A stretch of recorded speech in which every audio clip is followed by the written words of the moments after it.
The city streets glittered beneath a blanket of December snow, every window glowing with gold lights and holiday cheer. Music drifted through the air, soft carols, laughter, joy. But Daniel Hayes didn't feel any of it. He sat alone on a chilled bench in the park, coat buttoned to his chin, watching families hurry past with shopping bags and rosy cheeks. Children tugged at mittened hands, pointing excitedly at decorations and candy canes. Happiness seemed to surround him like a world he no longer belonged to. Daniel was known across the city as a powerful CEO, successful beyond imagination. But tonight none of that mattered. His heart was heavy with memories he couldn't outrun. Christmas had once been his favorite time of year. Warm fireplaces, shared cocoa, music filling every room of his home. Now it felt like a doorway to a life that had slipped away. Lost in thought, Daniel barely noticed the small figure approaching. But then a gentle voice broke through the quiet. "Mister, will you spend Christmas with me?" Daniel looked up. A little girl stood in front of him, snowflakes clinging to her hair, eyes full of curiosity and warmth. She clutched a tiny backpack and smiled as if she wasn't afraid of anything. "You look lonely," she said softly. "Nobody should be alone on Christmas." Her words struck something deep inside him, something he thought was gone forever. His breath caught, and for the first time in years Daniel didn't know what to say. Daniel blinked at the little girl, unsure whether to smile or question her. Snowflakes drifted between them like tiny sparks of light. "Why would you ask me that?" he finally said, surprised by how unsteady his voice sounded. The girl swung her backpack behind her and shrugged. "You were sitting here all alone." "My name is Anna," she added brightly, her breath a small cloud in the air. "I'm out here with my mom, but she went into the shop to get something. She always takes a long time." Anna looked around as though searching for her mother, then turned back to Daniel with a grin. "So, while I'm waiting, I thought maybe you could talk to me." Daniel felt something shift inside him, a small flicker of warmth he didn't expect. "Talk to you? About what?" Anna's eyes lit up. "Christmas, of course. What's your favorite part?" Daniel hesitated. The answer used to be easy: family dinners, laughter echoing off kitchen walls, surprise gifts hidden in closets. But now those memories felt too painful to speak out loud. "I'm not sure anymore," he said quietly. Anna studied him closely, then sat beside him without asking. Her boots didn't quite reach the ground, and she kicked her legs in slow circles as if she were trying to stir hope back into the air. "I like the lights," she said. "They make everything look like magic." Daniel followed her gaze to the towering Christmas tree across the street, lights shimmering like stars. "Magic," he repeated, the word unfamiliar on his tongue. "You don't believe in magic?" she asked. He forced a small smile. "I used to." Anna turned toward him fully, her cheeks pink, her smile kind. "I think you still do," she whispered. "Otherwise you wouldn't look so sad." Her words landed softly, yet deeply, like snow settling on frozen ground. Daniel opened his mouth to speak, but before he could respond, Anna pointed suddenly toward the street and gasped. "There she is." A woman was hurrying out of the nearby store, scanning the park with worried eyes, calling Anna's name. Anna slid off the bench, waving both arms. "Mom," she called, then turned back to Daniel. "Don't leave, okay?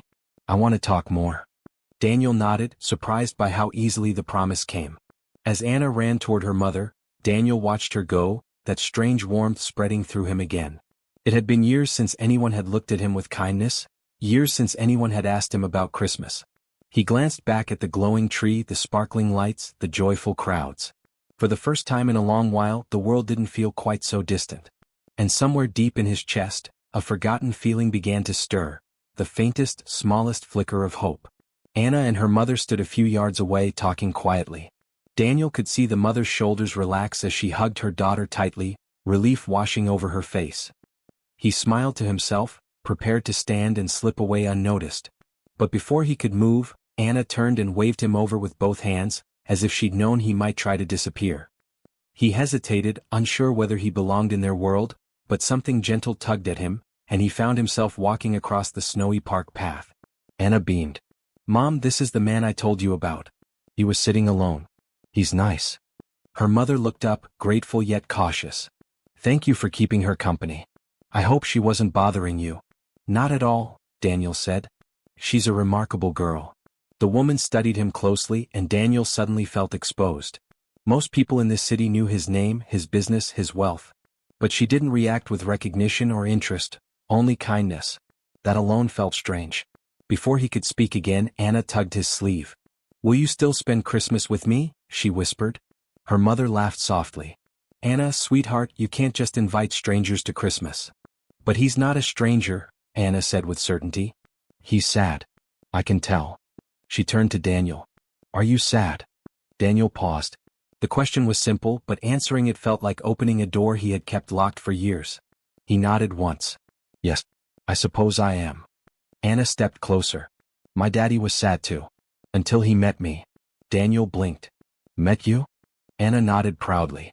"I was adopted last year. Before that, I lived somewhere different. It wasn't bad, but I didn't belong. Now I do." She pointed to her mother. "We belong together." Her mother gently squeezed Anna's shoulder, eyes glistening. "She's right. We found each other at the perfect moment." Daniel felt the ground shift beneath him, as if the world had tilted into alignment just enough for him to see something new, something possible. Anna looked up at him with hopeful eyes. "You can find your moment too." Daniel swallowed hard. He wanted to believe her. He wanted to imagine a future where Christmas didn't hurt, where laughter returned, where warmth filled the empty spaces inside him. "Maybe," he said softly. Snowflakes drifted between them again, landing on Anna's outstretched hand. She watched one melt against her skin and whispered as though sharing a secret with the winter air. "Magic always comes back," she said. "Even when we think it can't." Daniel felt the words sink in, warming corners of his heart that had been cold for far too long. And for the first time in 3 years he wondered if she might be right. Daniel found himself walking beside Anna and her mother as they crossed the snowy street, drawn forward by something he couldn't quite name. They moved through a row of small market stands glowing beneath strings of lights. The air smelled like cinnamon and fresh bread, and laughter echoed softly in the distance. Daniel realized how unfamiliar the sound felt, like music he once loved but had forgotten the tune to. Anna skipped ahead, humming a carol, leaving Daniel and her mother walking quietly behind her. After a moment she spoke. "My name is Claire." Daniel nodded politely. "It's nice to meet you." Claire let out a breath that formed a pale cloud in the air. "I hope Anna didn't say anything too forward. She's full of kindness. Sometimes more than she knows what to do with." Daniel watched the little girl twirl beneath falling snowflakes. "I think it's a wonderful thing." Claire offered a small smile before looking ahead again. "Today has been busy. I wasn't expecting her to talk to someone new." Daniel hesitated, then asked, "Do you celebrate Christmas together every year?" Claire shook her head gently. "Last year was our first. Before that, she was in foster homes and Christmas wasn't always easy." Her voice softened. "She dreamed of having a family. She finally has one." The words pressed against something deep inside Daniel. He could almost hear the echo of his late wife's laughter, the sound of wrapping paper being torn open on Christmas morning, the warmth of home. But those memories still felt like sharp edges. Anna turned suddenly and ran back to them. "Can we show him the Christmas project?" she asked, eyes shining with excitement. Claire raised an eyebrow. "Are you sure?" "Yes," Anna insisted. Then she looked at Daniel. "It's important." Daniel didn't understand, but he nodded. The three of them continued walking until they reached a small community building decorated with colorful paper stars taped to the windows. Anna opened the door eagerly and warmth rushed out, heat, laughter, voices, the scent of cookies fresh from the oven. Inside, children were gathered around tables covered in craft paper and glitter, painting ornaments and cards. Anna tugged Daniel forward. "We make gifts for people who don't have anyone to spend Christmas with," she explained. "We bring them food and stories and hugs. It makes them happy." Daniel scanned the room. Children and volunteers smiled and waved at Anna as if she were a tiny hero. Claire whispered, "She insisted on doing this every week.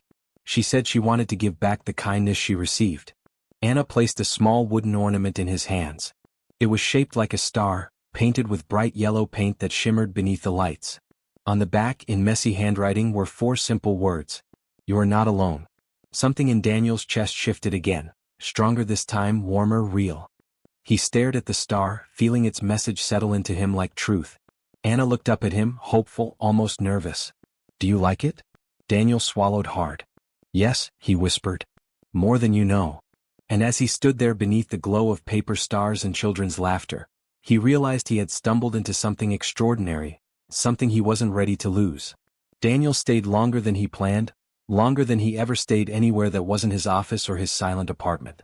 The room felt alive with voices and motion, and Anna moved through it like she belonged to every corner. Daniel watched her place ornaments into a basket, each one made with care, each one offering comfort to someone she might never meet. Something about that touched him deeply. Claire approached with 2 cups of warm cocoa. Anna thinks the world can be fixed with kindness, she said softly, handing him one. Daniel wrapped his hands around the cup, letting the heat soak into his skin. Maybe she's right. Claire studied him closely. You've been alone a while, haven't you? Daniel hesitated. He didn't talk about his personal life, not to friends, not to coworkers, not even to himself. But the warmth of the room, the laughter of children, the quiet sincerity in Claire's voice made the truth easier to touch. 3 years, he said quietly. Since my wife passed away. Claire's expression softened with understanding. Grief can take up so much room it feels like nothing else fits. Daniel nodded. I work. I go home. The rest of the world just passes by. Before Claire could respond, Anna hurried back and pulled gently on Daniel's sleeve. Come with me, she whispered, excitement sparkling in her eyes. Curious, he followed her to a small Christmas tree at the corner of the room. Beneath it rested envelopes decorated with drawings of snowflakes and stars. Anna picked one up and handed it to him. Open it, she urged. Inside was a handwritten note. Read. Hope finds us when we stop running from it. Daniel stared at the message, stunned by how perfectly it echoed his own heart. Who wrote this? Anna shrugged. We all help. Sometimes the kids write them, sometimes the grown-ups. We don't know who they're for until they find the right person. Daniel folded the note carefully. And this one, found me? Anna nodded with absolute certainty. Because you needed it. Daniel felt the truth of her words settle over him like a blanket. He had spent years hiding from the world, believing grief was his only future. Yet here he was, surrounded by strangers who offered more comfort in minutes than he had felt in years. He knelt to look Anna in the eyes. Why did you ask me to spend Christmas with you? Anna smiled, soft and sure. Because I saw you sitting alone, she said. And sometimes the people who look the strongest need someone the most. The words struck him so deeply he had to pause before speaking. You're very wise for someone so young. Anna giggled. My mom says I'm made of old stars. Claire walked over and rested her hand on Anna's back. It's getting late. We should head home. Anna took Daniel's hand again. Will you come too? Daniel looked from the little girl's hopeful face to Claire's gentle smile. Something inside him shifted, something that felt like a door opening. Maybe I will, he said. And for the first time in 3 long years he meant it. Snow crunched beneath their feet as they stepped outside, the night sky sparkling like silver dust scattered across dark velvet. The market lights glowed behind them, illuminating their path as Anna swung Daniel's hand back and forth, humming softly to herself. Claire walked on his other side, quiet but comfortable, as if the 3 of them had done this many times before. Daniel couldn't remember a colder night feeling so warm. They reached a small street lined with cozy houses trimmed in lights. Anna pointed proudly to a modest home with a glowing wreath on the door. That's ours, she said. It's not big but it's full of love. Daniel smiled. It's beautiful. Inside, the house was simple but inviting, soft blankets folded neatly on sofas, the faint scent of vanilla floating through the air, Christmas cards lined up on a shelf. Anna rushed to plug in the tree lights, and the entire room softened into a warm glow. Claire took Daniel's coat and offered him tea. There was no formality, no hesitation, only welcome. He sat at the edge of a couch he feared he didn't deserve, feeling the weight of the past lift ever so slightly. Anna curled up beside him. What will you do tomorrow? She asked. Daniel looked at the lights, the ornaments, the warmth around him. For so long, tomorrow had meant nothing. But for the first time he imagined a possibility. Maybe I'll come back, he said. Anna clapped her hands. Good. Because we're making cookies and I want you to help. Claire laughed. Anna has decided you're officially part of the plan. Daniel's chest tightened with an emotion he hadn't felt since before his world broke. He breathed in slowly, letting the moment settle. Then Anna slipped from the couch and disappeared into her room. When she returned, she held a small wrapped gift in both hands. I made this for someone special, she said shyly. I didn't know who it was for until today.